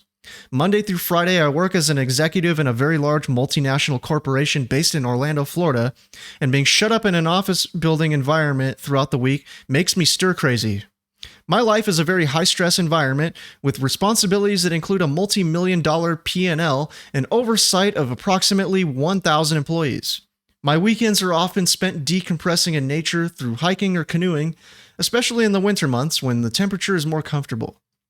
On the morning of Sunday, January 15th, I was visiting friends in Lake Mack, Florida, which is a very small community located in a rural area of central Florida about 10 miles west of Delland, Florida, and about 30 miles from my home. To get to this area, go west on Highway 44 out of Delland. Highway 44 will curve south just before the drawbridge that crosses the St. Johns River. The Pier 44 Marina will be on the left and is visible from the drawbridge. Immediately after crossing the drawbridge from Volusia into Lake County, turn right onto County Road 42 and continue west for about 4 miles. If approaching on the westbound side of the road, the Lake Mack community will be located on the south-left side of CR 42, and the Ocala National Forest on the north, which is right. CR 42 traverses the southern edge of the 600 square mile Ocala National Forest. Having never been to Lake Mack prior to the 15th, I'd earlier looked at the Google Maps application installed on my BlackBerry to get directions. I noticed that the Ocala National Forest was just across the road and saw that there were several Forest Service roads that crisscrossed the southern portion of the forest. I decided that after my visit, I would go drive through the forest and possibly do some exploring and hiking. I finished up in Lake Mack about noon and drove west on CR 42 for about 1 mile and turned right onto Deer Haven Road and proceeded north into the forest. Deer Haven Road is paved for about the first 2 or 3 miles until it turns into National Forest Service Road 420, which to my surprise was a 1-lane, very bumpy, unpaved road. Initially, I was very nervous about continuing, but the dirt road was compacted and my car appeared to handle it with no problems. Feeling a bit more comfortable, I continued deeper into the woods. I drove for what I would estimate to be another 3 miles or so. The road passed through an area that appeared to have been burned in the past by a forest fire, as most of the pines were dead and only a very thick 3 to 5 foot layer of saw palmetto and other scrubby bushes covered the ground. In this area, the visibility was better due to the lack of a forest canopy, and I could see the forest line about a mile in the distance. At this point, the road was still good, and so I continued driving until the road left the burned zone and entered the tree line into a heavy forested area. I would estimate that after about half mile to 1 mile into the forested area, I started to notice an increasing amount of soft sand in the road rather than the hardened, more compacted dirt that I had been driving on previously. I got nervous and decided to turn around and go back out of the forest on NFS 420 the same way that I had entered. At that moment, I felt the car sink into sand. I quickly steered left up on the side of the road so that I could get turned around. I was able to get the car turned around in the opposite direction, but when I moved forward about a foot, the car sank deep in the sand. I tried for some period of time to get unstuck, but ended up only digging the tires deeper into the sand. It dawned on me what a stupid idea it was to bring a car into the backcountry. Lesson learned. So here I was, in one of the wildest and most remote areas of the state of Florida, completely stranded and all alone. I decided to try to dig out the wheels. I was down on my knees next to the front driver's side tire, digging the sand with my hands. After a few moments of this, I stood upright to stretch my back out of the hunch position I had been in. When I stood up, a rock pelted me and a shooting pain went through the inside of my left thigh near the groin area, which caused me to jump back and yelp in pain. Because I was leaning forward against the fender of the car, the rock bounced off my leg and onto the hood of the car, and then slid slowly down the hood and into the sand, which, to my relief, told me that it was not a bullet or a snakebite. I immediately looked toward the forest on the other side of the road from where the rock came and perceived movement in the bushes. At this point, I did not see the creature, but did see movement in the branches and leaves of the shrubs, grasses, and saw palmetto. The movement was enough to convince me that someone or something was there, and that it, whatever it was the source of the rock. Unsure of what to do, I stood there for about 30 seconds and checked my surroundings, including the road to the east and west, and the forest was immediately behind me. After I turned back from looking into the trees behind me, I heard movement in the forest behind me. The sound that I heard was the sound of leaves and sticks being crushed on the ground as if someone took one step and then stopped. The sound appeared to come from about 15 feet in the woods behind me. So now, at this point, I had perceived movement in the woods on both sides of the road immediately in front of and behind me, and I looked back again into the trees behind me where the noise originated, but saw nothing. At this point, the fear struck me pretty hard. Several things crossed my mind, such as wild hogs, bears, and coyotes, but none of those animals, obviously to my knowledge, were capable of throwing rocks. Then the thought crossed my mind that perhaps there were a couple of people who had decided to have a little fun at my expense.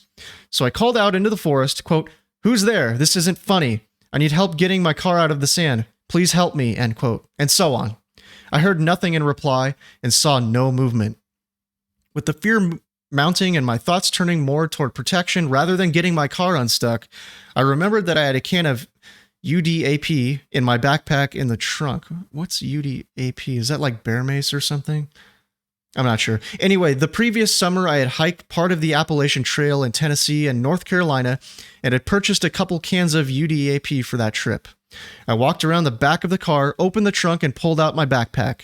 When I slammed the trunk shut, I again heard movement in the trees on the south side of the road and the location from which the rock had been thrown.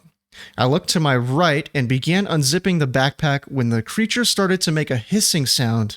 Though up to this point, I still had not visually identified the animal. It was a very loud hissing sound, similar to what you might hear from a feral cat that is being cornered, only much, much louder and deeper. It then started to alternate between a hiss and a vocalization that sounded like "ha." So the sound it was making was a protracted hiss, ha, with an intermittent, deeper gurgling sound interspersed throughout. Hearing this put me into flight mode, and I immediately got in the car and locked the doors. When I slammed the door, I looked across the passenger seat out through the passenger side window and saw the creature about 15 feet into the woods as it got up and stood on two legs. It was out of view previously, as I was able to later conclude, because it had been in a completely prostrate position in or behind about 3 or 4 feet of saw palmetto.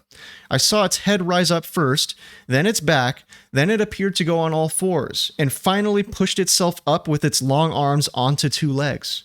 I briefly saw its side profile, as it did not turn and face me directly, but rather stood up facing east and parallel to the road. Once it rose up completely on two legs, its head was obscured by the tree branches above, while at the same time its feet and legs were obscured by the saw palmetto of the other bushes below. So at this point, I was looking at its torso through about a 3 to 4 foot clearing between the scrub below and the branches above. To say the least, I was completely petrified. I was locked in my car, but absolutely did not feel safe at all. I would estimate that the creature was about 8 feet tall. It was extremely bulky across the bust, with very muscular arms, and I have no doubt that it could have easily busted out the window and ripped me to shreds if it so desired. It stood there for what I would estimate to be about 3 seconds. I also observed that what would commonly be described as a love handle around the side of its belly area and back. The creature's hair was black and gray in color and was slicked down against the lighter skin, which could be seen in some places through what appeared to be wet hair. The hair was very thick on the arms and shoulders, but less so around the side belly and back areas. It appeared to be wet because the hair was slicked down against the skin. After standing there for approximately 3 seconds, it hunched forward and walked east in parallel to the road and was immediately out of sight in the trees. Just before the first step, when the creature hunched forward, it put its hands forward to grab onto some branches, which allowed me to get a glimpse of its right hand. From what I could see, the top of the hand and arm was very hairy. It had about 3 inches of hair hanging down from the wrist area that was longer than the rest of the hair on its arm. One thing that stood out to me, when the arm swung up, I noticed the palm area was much lighter than the rest of the arm, almost a light gray or even an off-white color, which was in stark contrast to the much darker hair that covered the other areas of the arm, torso, and back. As it swam through the bushes, I could see the trees move and shake as it moved forward through the woods along the side of the road. It walked through the scrub for what I would estimate to be about 15 or 20 feet and then stopped, again completely obscured from my view. Also, the hissing and other vocalization had stopped at this point and everything was completely quiet. After about a minute had passed of no further movement, I saw a tiny dark portion of the creature peek out from behind a pine tree that was growing near the side of the road about 15 or 20 feet in front of me. I could not perceive any detail at this point whatsoever, just that it was hiding and peeking from behind the tree. It appeared to be crouching down because the peak appeared about 3 or maybe 4 feet up the side of the pine tree from the base of the tree on the ground. It was obvious to me that the creature had previously responded to the slamming of the car door and trunk. Not knowing what else to do, I laid down on the horn and started opening and slamming shut the driver's side door, hoping that such nuisance noises would drive it out of the area. It did in fact evoke a response, but not the one I was hoping for. After about 15 seconds of door slamming and horn honking, the creature lumbered slowly on all fours in sort of a crouch position from behind the tree onto the side of the road right along the tree line. I quickly slammed the door shut.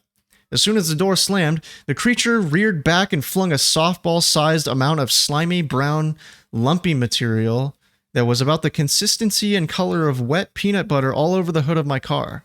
It's almost like maybe he flung some shit. It slid down the hood and onto the sand in front of the car, leaving a wet residue on the hood. It then put its arms forward, moving out of the crouch position, and then quickly crossed the road in front of me, using both its arms and legs to walk on all fours, just like a four-legged animal. It looked back at me briefly and then disappeared into the tree line on the opposite side of the road. One thing I noticed at this point is that the creature was completely soaking wet from head to toe. When it flung the material at the car, I saw water drops shake off of the arm. It was very wet with the hair laying slick to the skin, much like what you would see with a wet, long-haired dog. The face of the creature was a dark gray color with very large, dark eyes. It had a very large mouth with extremely large, fat lips. The nose was human-like with one exception, which was large, slightly flared nostrils. The nose did not protrude off its face in proportion to a human's, but was flatter and more sunken. The creature looked like an ape, but with facial features, especially the nasal area, that were very similar to those of humans. I resumed honking the horn, but did not open the door because I did not have eye contact with it, and further knew that it was now in the forest on the same side of the road where I was sitting in the driver's seat. I did not want to give it the advantage of an open door should it decide to jump out of the woods to my immediate left and attack the car. About 1 minute after disappearing into the tree line, the creature re-emerged, this time walking completely upright on 2 legs, just like a human. It paused at the tree line for a second, and then took one huge step back across the road. The creature, to my shock and horror, was carrying along a child of the same creature. It had both arms of the smaller creature grasped in its right hand and was dangling the juvenile along by its side, with the legs of the smaller creature almost touching the ground. The smaller creature appeared to be completely limp from the neck down, but its eyes were open and it was moving its head and looking toward the trees to which it was being carried. After crossing the road, the creature paused at the tree line on the opposite side of the road, lifted the juvenile up onto its hip, and continued into the scrub. Just before disappearing, the small creature wrapped its legs around the back and stomach and clung to the creature's chest with its arms. Basically, it was carrying the smaller creature in the same way that a human would carry a child on the hip. It did not re-emerge from that point forward, nor did I see any sign or hint of it again. I would estimate that the smaller creature was about 3 feet tall. It was also a different color than the adult, with the child being more of a light brown with possibly some hints of a red and blonde versus the black and gray color of the adult. One thing that stood out about the child is that it appeared to be very thin, almost to the point of appearing emaciated. I could actually see the outline of the ribs through the skin and hair that covered it. I sat petrified in my car for about an hour until I looked up and saw 2 hunters driving jeeps down the road toward me. They were kind enough to pull my car out of the sand and quickly got me going on my way out of the forest. Once I got on Highway 44, I left the area at about 85 miles per hour and never looked back. I was in a state of complete shock over what I had experienced. Prior to this experience, I was not a Bigfoot believer. Oh, how wrong I was. And that's the end of his little report there. So just a quick follow-up investigation report by the investigator David Baccarat. Quote, I spoke with the witness the day he submitted his report. The events were fresh in his mind, as evidenced by the emotion in his voice. The witness stated he had no prior interest in Bigfoot. He admitted that before that day, he would be the guy that would make fun of someone who said they saw a Bigfoot. I drove to the location the week after I spoke with the witness. His directions were exact. I found the area where his car was stuck.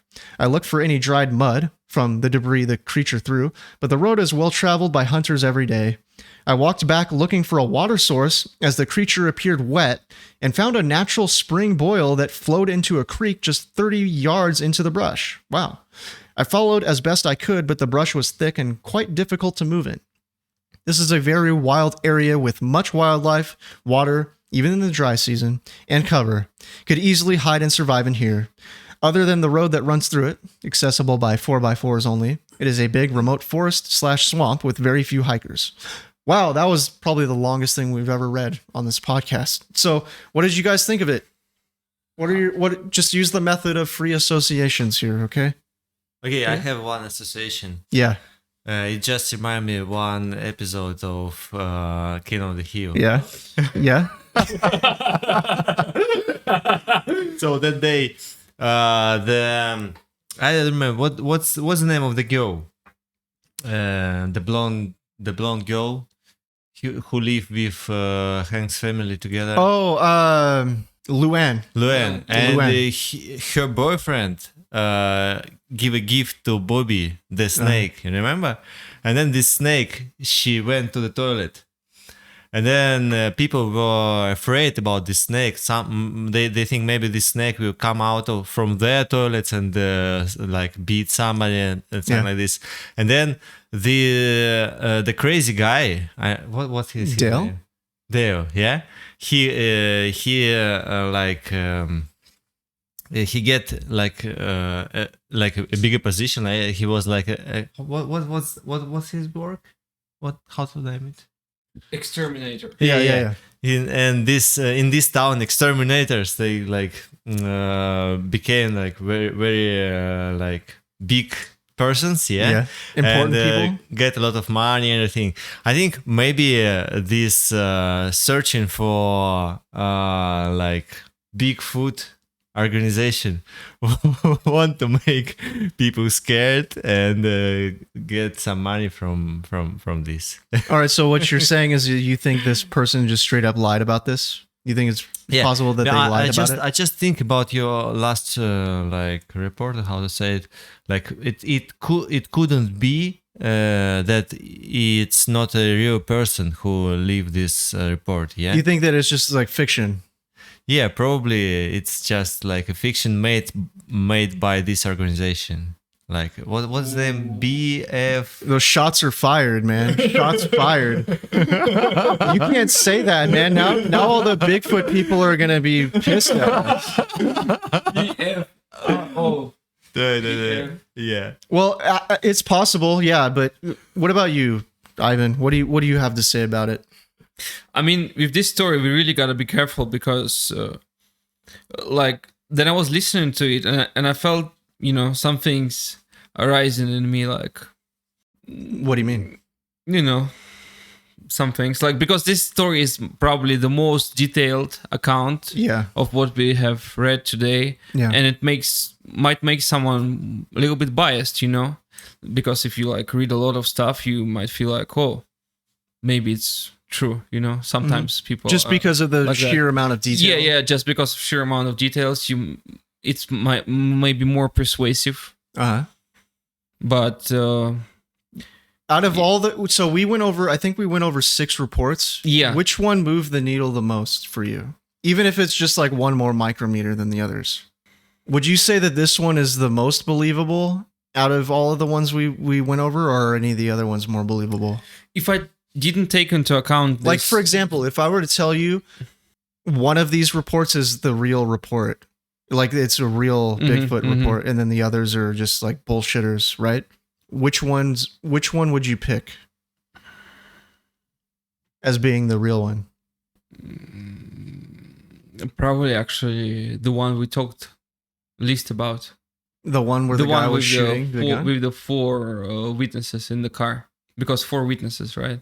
Three. Because one was just a child that was sleeping in the car. Yeah, so it might make you think like it's hard for 3 people to, What I found compelling about this one, I don't know if this is real or not, right? But what I did find compelling about it is when the investigator went back to that exact location, and the witness reported that the creature was soaking wet. Yes.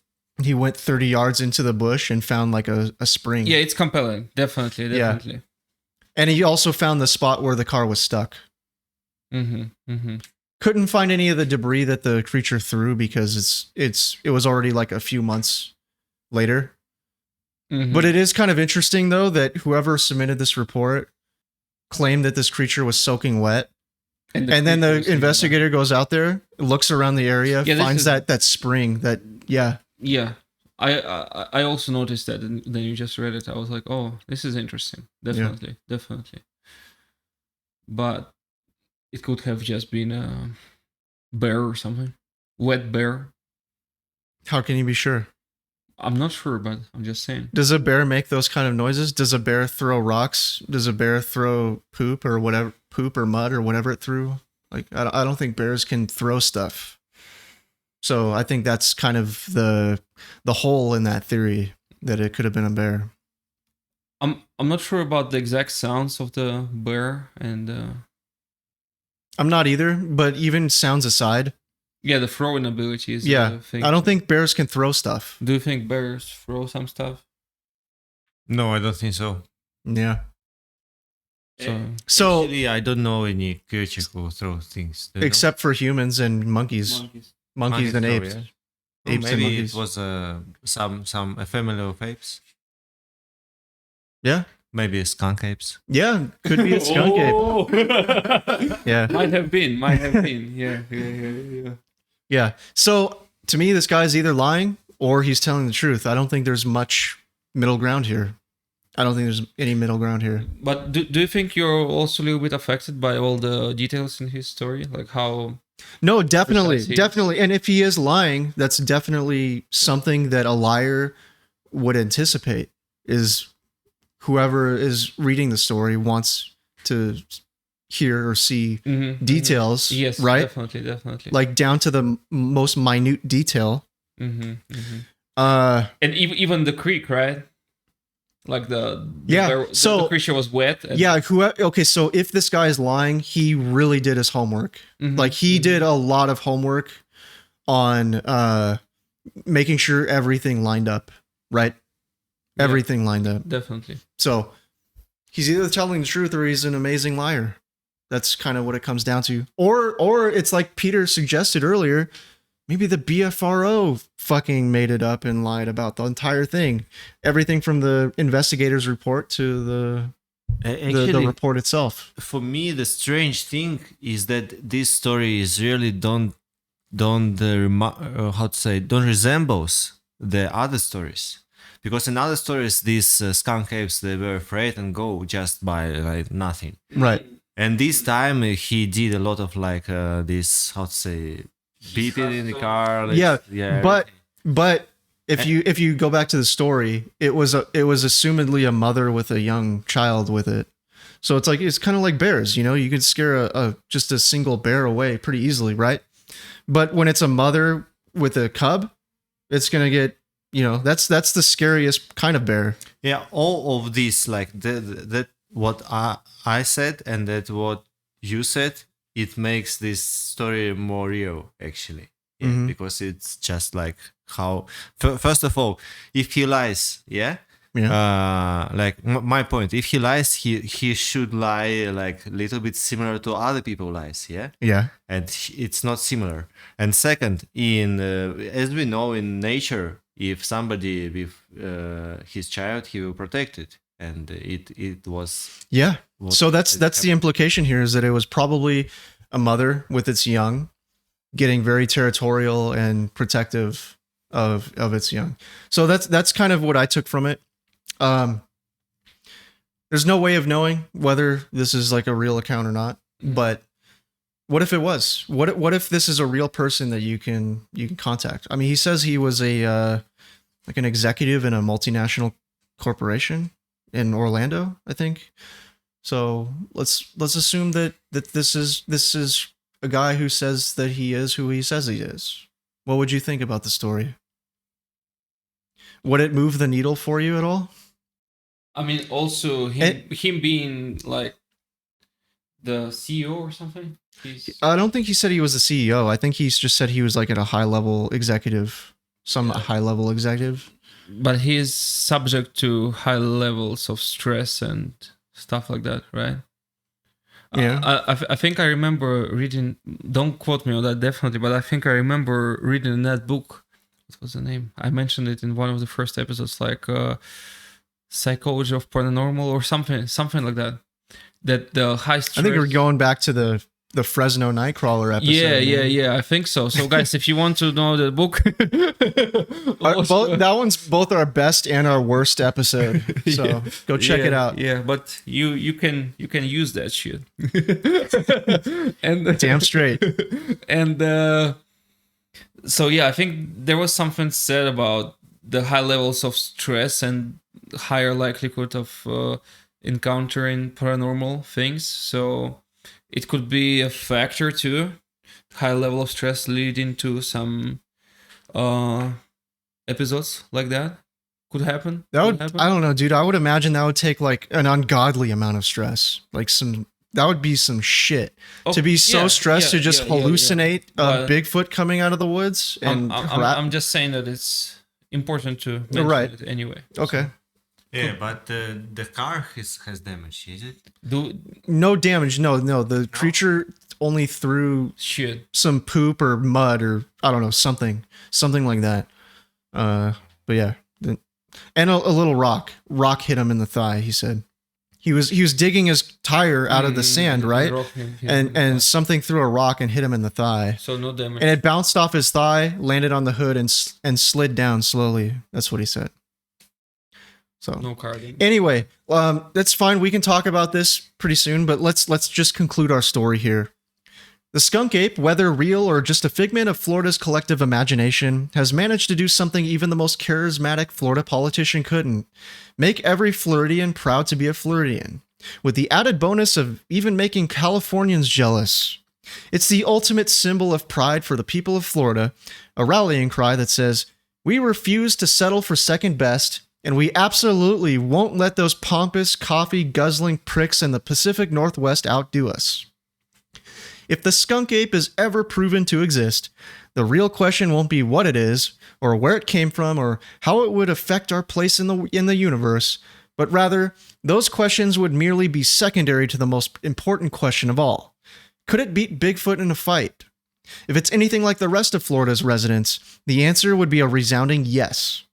But until that day comes, the skunk ape will remain a mere legend that perpetuates in our collective consciousness through questionable podcast guests, neckbeards on YouTube drawing 2D lines on top of fuzzy still frames, and skunk ape-themed merchandise such as shitty dad hats you can buy for the low price of just $24.95. But perhaps life is more interesting that way. Last but not least, before we close here, in 1977, a bill was proposed in Florida that would make it illegal to harass or harm a skunk ape, but it failed to pass. So if you see one, feel free to start blasting. All right, guys, are you ready to try and solve this sumbitch once and for all? Yep. All right, so who wants to start first? I want to start with something. I want to start with something important even before we.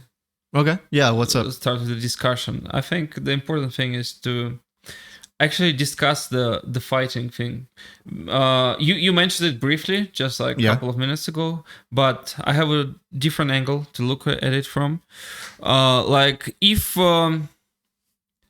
Florida Skunk Ape, Bigfoot, and Kuzbas Yeti were the Pokemons. Yeah. Or just like Bigfoot and Skunk Ape were the Pokemons. Who would be the first or the second evolution, you know? Uh-huh. What do you think? Who is the stronger? If they were Pokemon? Yeah. Who would be like, you know, Pikachu, Raichu kind of thing? Okay, so I would. Oh, you mean like if they evolved? Yes. From Who was each the other? second evolution and who was the first? Oh, that's a good question. Yeah. I would think that Sasquatch is the earliest one, right? And then it would no. I think it would be the Kuzbas Yeti would be the first one, and then it would evolve into Sasquatch, and then into the Florida Skunk Ape. And the reason I say that is just because, like, if this thing is real, it must have started in Siberia, right? And then it moved into North America, right? Into the Pacific Northwest second. And then from there, it would have spread out into the rest of the country, including Florida. So that's what I would say. Sounds reasonable. But what about power-wise, if we talk just about their powers? Because on the one hand, skunk ape has the scent, right? Like the freaking additional, how would you call this, power? Like, in RPGs, the abilities, some of them are active, some passive ability, Jesus Christ, man. So, this episode's been long enough, man. Do you really want to go down this road? What do you think? Who would be the stronger one? Kuzbas Yeti. Because it's probably bigger, stronger, because it grew up in the cold environment. But I think that the skunk ape has the fighting spirit. I would think that the skunk ape has like the spirit of victory. Yeah, and passive abilities too, like the smell. Yeah, exactly. Gross smell. So I don't know. It's a close tough call. one. We'll talk about it later. Anyway, okay. All right. So what are your takes on it? What are your takes on the phenomenon? This time we're not talking about common hypothesis, right? We just that's exactly what we're talking about. So I'd say, did tonight's episode move the needle in any meaningful way? Maybe just like we said before, a couple of nanometers. So we'll need more. So you think it's episodes. all? What do you think this boils down to? Do you think it's just a bunch of liars, or do you think that it's just hallucinations, or they maybe saw something else, like a bear or misidentified bears, or some other objects, like we talked about in the video of the. What about you, Peter? You're just staring off into space like you don't want to be here. Are you okay? Do you have any thoughts about it? Not yet. Let me think a little bit more. Are you trying to think of another King of the Hill episode? So, it's a bear or like some other objects like we were talking about in that case, and the guys were just like riding in the car, so it might have been some debris. All right, so you just think it's bears? Is that your final answer here? So you think, all right, so what percent chance would you give it as this being like a real phenomenon, as in whether that's like a paranormal phenomenon or like an actual species of animal living out there that's like, a skunk ape species, right? What percent chance would you give it? For the real skunk ape? Yeah, like a real skunk ape. Less than 1%. Less than 1%, okay. But why don't you believe in skunk ape? Maybe you can convince me.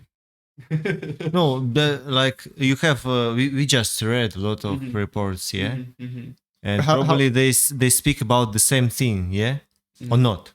Oh, I mean, is it the same yeah, thing? I mean, fairly similar things. Fairly similar, but I think there are like we might use different explanations for. It's like case by case that could have been something else happening. But do you think that all of them are just other things? And actually, I have a question. These reports you find it, yeah. How much?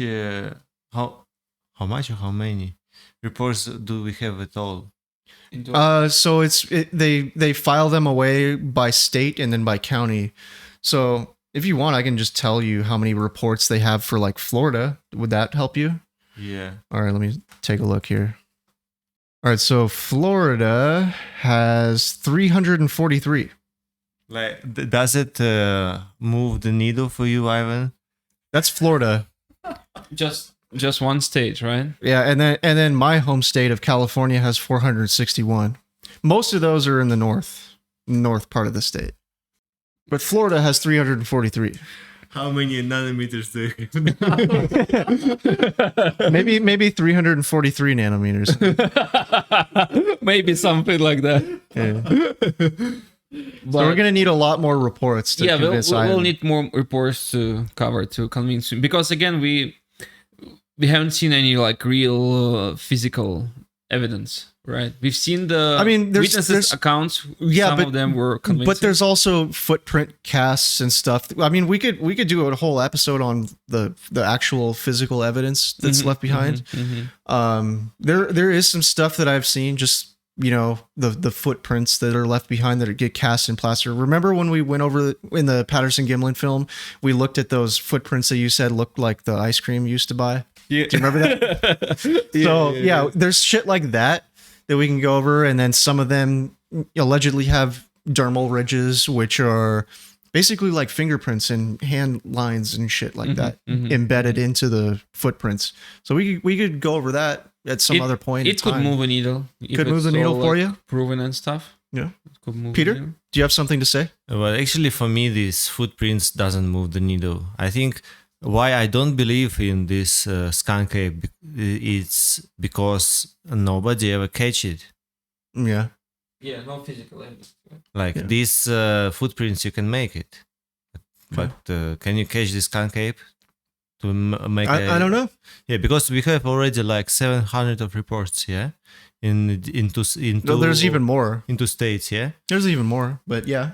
but nobody ever catch it. Nobody ever killed it. Nobody we just have this like not really believable evidence. Yeah. So you're saying that it's not believable because there's so many reports, but no real Evidence. proof. Well, there's. I mean, you could argue that this is evidence, but there's no actual proof. Like no one's ever actually caught one or killed one. Like that's your argument for why you think it's not real. Yes. All right. So Peter, your conclusion is not real. Ivan, your conclusion is Not real. not real. Actually, this phenomenon reminds me again this episode of King of the Hill. Yeah, like it really works like this. If somebody don't want if somebody want to catch it, if somebody want to prove it, why don't they go and do it? Maybe money, resources. I don't know. Yeah, Even if it's a real creature that's just hiding out there, not being caught by anybody. I think it's just maybe it brings somebody money by not catching it. Yeah. Or maybe the story. Oh, of it. you mean it's a business in itself, just having the mystery. Yeah. Yeah, I mean, yeah, it could be. What would the BFRO be needed for if they actually caught one? It would move from, something that's fairly like paranormal in a way to mainstream, and then what need would anyone have for the BFRO? Yep. Right. Anyway. So yeah, show us the real skunk ape. Yeah, so I think my answer might surprise you guys. And just to keep things interesting, I'm gonna say fuck it, he's real. Because fuck it, All right, man. And, you're gonna get yeah, a bunch so- of likes from. But what fuck? So fuck it, he's real. And all right, so here's how I'm gonna back it up. Ivan, who is your number one idol on planet Earth? I mean, aside from, President Putin, who's your number one idol? The other one. Yeah. Who? Your other most loved idol. Come on, man. You've mentioned this person on the podcast before. I did. You did. I'll give you a hint. You mentioned this person on the Mokele Mbembe episode. Go and check it out. Carl Jung. No. Come on, man. Okay, so I'll give you another hint. You talk about this person in very glowing terms, while I'm very I would say lukewarm about this person at best. Jordan Peterson. No, but good guess. Have you ever heard of a little person called Elon Musk? I talked about Elon Musk. Oh, I talked a little bit about Elon Musk. Okay, Elon Musk is cool. Okay. Yeah. So Do you know that he's like 99% certain that we live in a simulation? I heard something like that. Yeah. So, I mean, what do you think about that? What do you think about if we live in a simulation? So the skunk ape might be a glitch in the simulation or something. Here's how I would put it. So you know how like video games, sometimes the schedule is rushed, and so the programmers program something in the game, but then they have to like release the game early, so it's like not fully implemented. What if the Sasquatch or the Bigfoot or the skunk ape was programmed into our, if we assume our reality is like a video game? Yeah, what if it was programmed into there in an incomplete way so that you only get flashes of it, like flashes in and out of our reality? Yeah, like a glitch in the Matrix kind of. Kind of like that, but it's more of a it's incomplete. Like it was released before it was complete. What if if it's something like that? Yeah, I can tell you one thing, man. Yeah, what's that? Tell me. The time you spend in pi definitely has changed, man. It has changed you, man. All right. Yeah, but if we're living in a simulation, wouldn't that explain why so many people are seeing this thing, but it's not caught? Come on, man. It's a possibility. Straw man my argument. I mean, it's a possibility. Yeah. See, I'm trying to I'm throwing a lifeline here to all the Bigfoot people who are probably want to strangle you. Like and subscribe. If we live in a simulation, what if this Bigfoot creature is just, like an incomplete part of the program? Or what if the mods of whoever's running the simulation, what if the mods of the simulation just want to fuck with us from time to time, keep us on our toes, Yeah, remember that there was... It could explain a lot of paranormal phenomena. It's a possibility. I remember there was a line or a couple of lines by Pifia. I think in English it's the same. Pifia in Matrix. I think it was in the second or third installment. But anyway, she said like, Neo, there are some programs who are responsible for angels, for ghosts, and all sorts of things like that. Like special programs made to make it look real. So if we go by the Wachowski's book, their movie, we can consider it as a possibility, but not moving the needle, man. No, but if all right, so you're admittedly like a huge Elon Musk fan, right? I mean, like, if it's good enough for Elon Musk, why is it not good enough for you? I don't think I'm his fan. I'm just saying that he's a cool guy, smart and stuff like that. I don't have to agree with all the things he says, So you don't think that we're probably living in a simulation? You think that he's wrong? I mean, it's a possibility, but again, yeah, but it's a strong possibility, right? Would you say that it's a strong possibility to you? And if we are living in a simulation, that means that a lot of things could be fucking wacky. Some wacky shit could happen from time to time if we live in a simulation.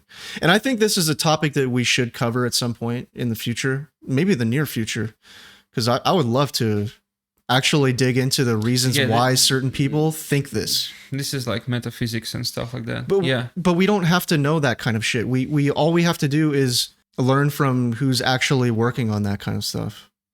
It's not like we're going to go into a laboratory to test this shit, but who knows? Yeah. But if we're living in a simulation, why can't we have some weird shit like this happening from time to time? I mean, if we take the assumption that we actually live in simulation, then yeah, but first we need to, Okay, but let's assume for a moment that we are living in a simulation. What would that move the needle for you? If we assume that it's true, that probably, yeah. Like, for example, if tomorrow we prove that we're in a simulation, probably would that move the needle for you? Probably, yes. Yeah. In a meaningful way, not micrometers. Yeah, meaningful way, because if it's simulation, the glitches are possible, right? All right. Apology accepted. All right, do you have anything else you'd like to say, Peter? Not really. Not really. All right.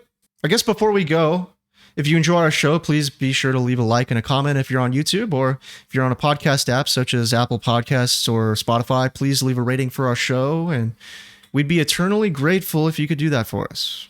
All right, guys, do you have any apologies, shout-outs, or clarifications to make before we go? I want Peter? to apologize. You want to apologize to who? To Borat. Borat. Why? We'll never know. You never know. All right, Ivan, what do you have? Any apologies, shout-outs, or clarifications? Couple of clarifications. First of all, while we were researching the topic, and Peter sent me some links from Google Scholar, I went down the search, and then I saw some poem about Bigfoot, but I couldn't open it because I think it was behind a paywall or something. I couldn't open it, so yeah, I asked Gimini to write me one. Oh, Gemini, yeah. Like a dramatic one. Something like that, and maybe I'll read it. Okay, so you want to read a poem that the AI wrote on behalf of the skunk ape? Yeah, the last two verses, right? Okay. Last two parts. Yeah, I'm excited. He seeks companionship, a kindred soul, to break the chains that make him whole. But fate, it seems, has cast him low, a lonely wanderer, doomed to go. So let us mourn this creature's plight, a phantom lost in endless night. The skunk ape, a mournful sigh, a solitary soul, doomed to die. Wow, man, that's powerful. Powerful. Anyway, first I'd like to give a shout out to the Washbrook Show for helping us record the intro to this episode. Another job well done. Thanks, Washbrook Show. Go seek him out on YouTube, TikTok, and Instagram at the Washbrook Show. Secondly, this one's kind of both a clarification and an apology. I'd like to apologize to Dave Sheely, the guy who took that shitty footage of the skunk ape and who runs the skunk ape research headquarters out in Okeechobee, Florida, in case I was a little too harsh by calling his $24.95 hat a dad hat. It's actually a foam trucker hat, not a dad hat, so I'm sorry, man. Alright, man, I think it's time to get out of here. Like sands through the hourglass, so too are the minutes of our podcast. But don't fret, dear listener. We'll be back again to breathe new life into an old mystery next time. Помните, ребята, истина прячется в тени. Вместе мы найдем ее. This is Super Mystery Bros.